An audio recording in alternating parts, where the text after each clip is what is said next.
તહેવારોના અન્નકૂટ ગણાતા શ્રાવણ માસમાં અનેક તહેવારો આવે છે, જેમાંથી મહત્વના શીતળા સાતમના પર્વની પણ ઉજવણી કરવામાં આવે છે.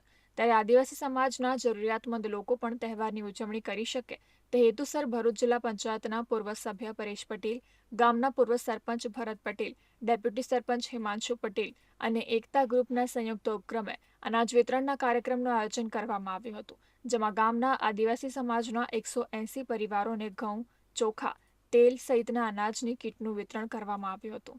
આદિવાસી સમાજના સભ્યો પણ સારી રીતે તહેવારની ઉજવણી કરી શકે તે હેતુસર આ કાર્યક્રમ યોજાયો હતો, જેનો જરૂરિયાતમંદ લોકોએ લાભ લીધો હતો. આદિવાસી સમાજની મારી બહેનોના ઘેરે ઘેર જે મારા ઘેરે જે ભોજન બને એવું જ ભોજન મારી બહેનોના ઘેર પણ બને એ આશ્રયથી આજે અમે અનાજની કીટનું વિતરણ કરેલ છે.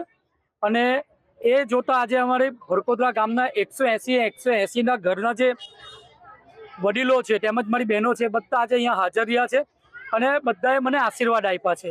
એ આજે શિવ મંદિરના પટાંગણમાં આટલો ખૂબ સરસ ભવ્ય કાર્યક્રમ થયો છે અને શ્રાવણ માસ હોય, શંકર ભોળાનાથ હોય અને પરેશ પટેલ દાન પુણ્યમાં પાછળ રહી જાય એ તો ચાલે જ નહીં.